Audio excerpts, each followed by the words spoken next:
Ciao. In broad daylight, the boy appeared at the edge of town like a ghost made of dust and silence, his bare feet leaving prints in the dirt that vanished as quickly as they formed. She saw him first from the porch of the general store, where she'd been counting flour sacks for the third time that morning because her mind wouldn't settle. The child couldn't have been more than 7, wearing clothes 2 sizes too large and held together with hope more than thread. He stood perfectly still in the middle of the street, staring at something she couldn't see. The cowboy came into view moments later, riding slow on a horse that looked as tired as the land itself. She'd noticed him around town for the past few weeks. Tall, weathered, the kind of man who kept his words locked up tight and his eyes on the horizon. He worked odd jobs at the ranches outside town, fixed fences, broke horses that needed breaking, kept to himself mostly, slept in the barn behind the church because the reverend had a soft heart and the cowboy had empty pockets. The boy moved then, just walked right up to that horse like he'd been waiting his whole short life for this exact moment. She stepped down from the porch without thinking, her hand still clutching the pencil she'd been using to mark inventory. The street was busy enough, wagons rolling through, women with baskets, men hauling lumber for the new schoolhouse, but everyone seemed to fade into the background as the child stopped directly in front of the cowboy's horse. The animal snorted and shifted. The cowboy pulled the reins gentle, his face unreadable under the shadow of his hat. "You lost, son?" His voice carried across the space between them, rough as unsanded wood, but not unkind. The boy didn't answer, just stood there with his chin tilted up, studying the cowboy's face like he was searching for something specific.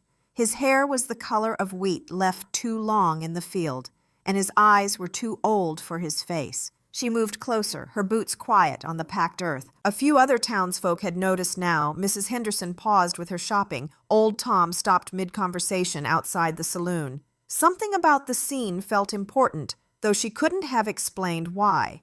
"You know this child?" the cowboy asked, and it took her a moment to realize he was talking to her. "No, never seen him before." The boy's lips moved then, forming words so quiet she almost missed them. "You're him." The cowboy went very still. His hands tightened on the reins, and she saw something flicker across his face. Recognition, maybe, or fear dressed up as surprise. "I think you got me confused with someone else, son." "No." The boy's voice was stronger now, certain.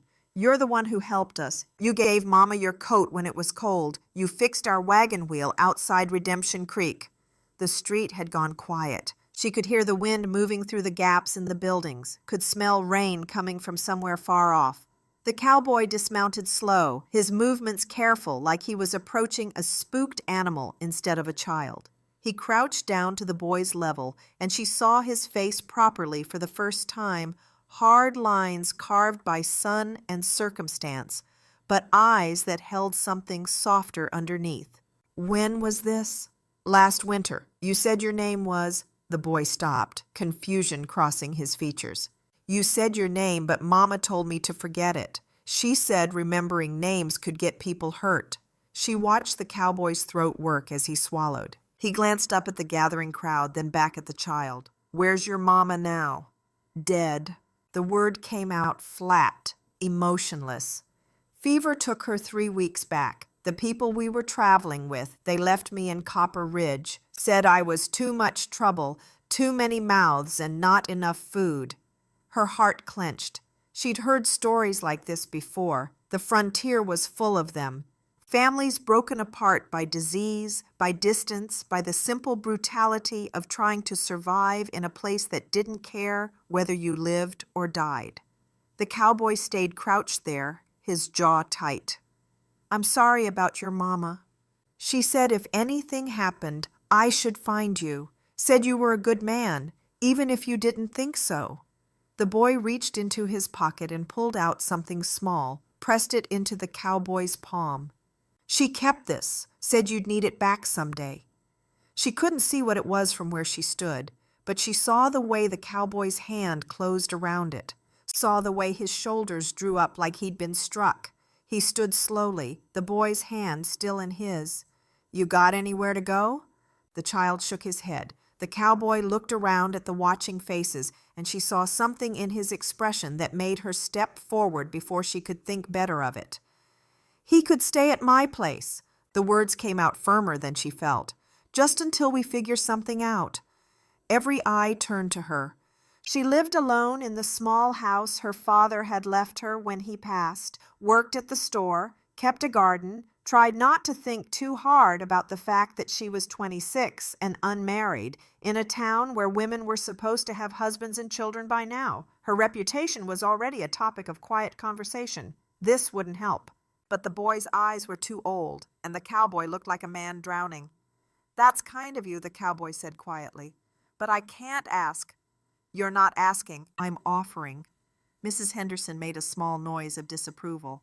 She could feel the judgment settling over her shoulders like a heavy coat, but she kept her chin up and her eyes on the child. The cowboy studied her for a long moment, and she met his gaze without flinching. Up close, she could see the gray starting at his temples, could see the scar that ran along his jawline. "Just for tonight," he finally said. "Tomorrow I'll figure out something else." But tomorrow became the next day, and the next day became a week. The boy didn't talk much, which suited her fine. She wasn't used to company anyway. He ate the food she put in front of him without complaint, slept on the spare cot near the stove, and spent his days following her around like a quiet shadow. The cowboy came by every evening after his work was done, bringing what he could, a few coins when he had them, vegetables from the church garden, firewood he'd split behind the barn. He and the boy would sit on her porch steps while the sun went down, not saying much, just existing in the same space. She'd watch them sometimes from the kitchen window while she washed dishes. The cowboy would whittle small figures from scraps of wood horses mostly, and the boy would line them up in careful rows on the porch rail. There was something peaceful about it, something that made her chest ache in a way she didn't quite understand. "People are talking," her friend mentioned one afternoon at the store. She was one of the few women in town who didn't treat her like a curiosity or a cautionary tale. "About you and the cowboy and that child." "Let them talk." "They're saying you're playing house, that it's inappropriate." She slammed a can of beans down harder than necessary. "That child needed help. What was I supposed to do?" "I'm not saying you did wrong. I'm saying be careful. You know how this town is."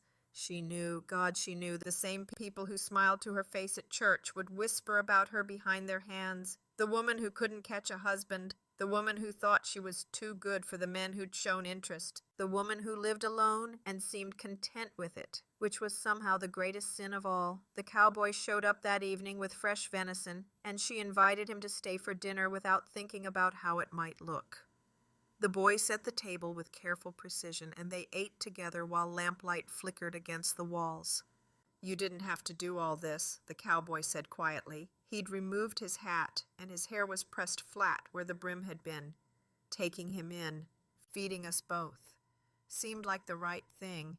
Right things don't always come easy." She looked at him across the table, at the way his hands rested loose around his fork, at the tired lines around his eyes. "You helped his mother. That was the right thing, too." He was quiet for a long moment.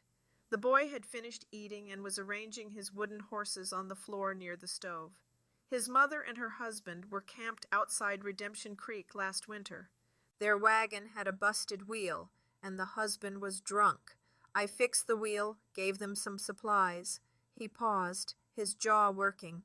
The husband took a swing at her right there in front of me. So I took a swing back. "Good." His eyes snapped to hers, surprised. "Good," she repeated. "Some men need hitting." The corner of his mouth twitched, almost a smile. "The husband left the next morning, just rode off and left them both. I gave her what money I had, told her to head for the next town. Guess that's where the boy came from, the next town, I mean, after the husband was gone." She understood what he wasn't saying, understood the timeline, understood why the boy might have his mother's wheat-colored hair, but eyes that didn't match. "Does it matter?" she asked. "Does what matter, whether he's yours or not?"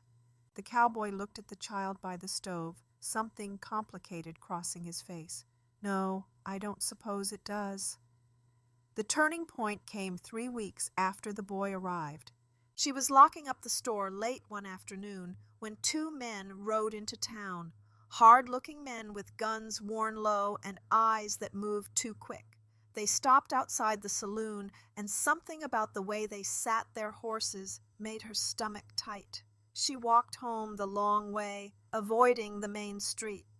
The cowboy was already at her house when she arrived, standing on the porch with his body angled toward the door like he was guarding it. The boy was inside, his face pressed to the window. "You know those men?" she asked quietly. "I know their type." "That's not an answer." He looked at her then, really looked at her, and she saw fear there. Not for himself, for them. "I need to leave town, tonight, before they start asking questions." Her blood went cold. "What did you do?" "Nothing that wasn't necessary." His voice was hard, clipped. "But there's men who see things different, men who might come looking. The boy, he stays with you. He'll be safer that way. And you'll be what? Dead in a ditch somewhere?" His expression softened just slightly. "Better than bringing trouble to your door." She wanted to argue, wanted to grab him by his coat and shake him, wanted to scream that running never solved anything. But she'd lived on the frontier long enough to know that sometimes running was the only solution that kept you breathing. "When?"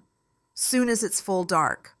The boy must have heard, because he came to the door then, his small frame rigid with understanding beyond his years. "You're leaving." The cowboy crouched down, same as he had that first day in the street. "Just for a while." "That's what Mama said too." The words hit like a physical blow. She watched the cowboy's face crumble and rebuild itself in the space of a heartbeat. "I'm coming back," he said firmly. "You hear me? I'm coming back." "When?" "I don't know, but I will." The boy threw himself forward then, wrapping his thin arms around the cowboy's neck. She turned away, giving them privacy, her throat so tight she couldn't swallow. She made him take food, made him take the extra blanket from her closet, made him promise to write when he could. He packed his horse in silence while she and the boy watched from the porch, and when he swung into the saddle, she felt something break loose in her chest. "You take care of him," the cowboy said, looking down at her. "I will." He hesitated, his hand tight on the reins. "You take care of yourself, too." And then he was gone, disappearing into the darkness beyond town, while she stood there with a child who wasn't hers and an ache that felt too big for her body. The weeks that followed were hard in ways she hadn't anticipated. The boy cried at night when he thought she couldn't hear. She pretended not to notice, gave him space to grieve the mother he'd lost and the man who'd left. During the day, he helped her in the garden, learning to pull weeds and water the struggling vegetables she coaxed from the dry soil. The town's opinion of her had shifted from curious to openly critical. Women stopped inviting her to quilting circles. Men made comments just loud enough for her to hear. The Reverend suggested gently that perhaps she should consider finding the child a proper family, meaning a family with a husband and wife, meaning a family that looked normal. She smiled and thanked him for his concern and didn't change a thing. 2 months after the cowboy left, she was in the store when Mrs. Henderson came in with news. Those men who came through, they found what they were looking for up in Silver Creek. There was shooting. Someone died. Her heart stopped. Who? Don't know. But they're saying it was a cowboy, someone who'd been drifting. They're saying he had it coming. She made it through the rest of her shift on pure will, then walked home on legs that felt like water. The boy was on the porch, arranging his wooden horses. She sat down beside him, not trusting her voice. "He's not dead," the boy said quietly. "You don't know that." "I do." He picked up one of the horses, turning it in his small hands. "I'd feel it if he was. Mama said I was good at feeling things." She wanted to believe him. God, she wanted to believe him so badly it hurt. 3 more months passed. Summer burned itself into fall, and fall faded toward winter. She and the boy developed routines, developed an understanding. He started calling her by her name instead of ma'am. She started thinking of him as hers. The whispers in town grew quieter but never stopped. She was ruined now, they said. No decent man would have her. Not when she'd been living with a child everyone assumed was someone else's bastard. She'd made her choice, and now she'd have to live with it.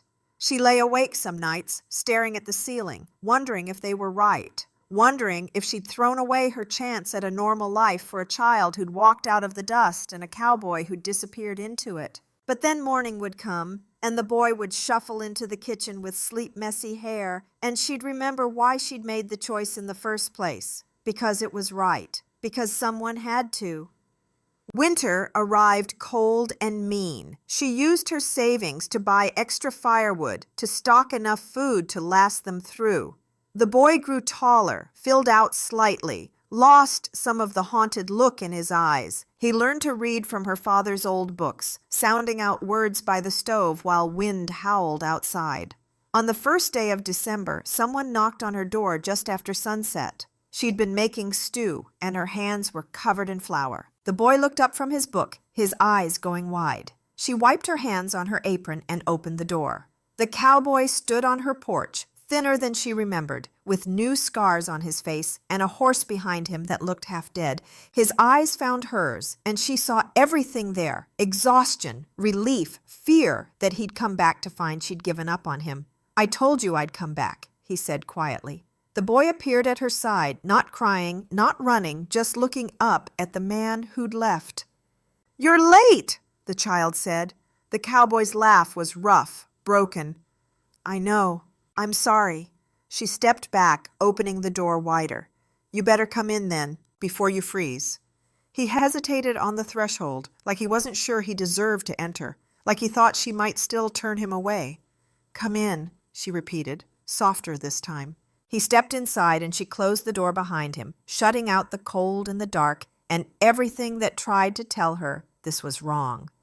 He told them everything that night about the men who'd been hunting him for a murder he'd committed in self-defense 2 years back, about the chase through 3 territories, about the friend who'd hidden him until it was safe to return, about the marshal who'd finally closed the case when witnesses came forward, about the letter that said he was cleared but warned him to keep moving anyway because some men didn't care about law, only revenge. The boy fell asleep on the floor, listening.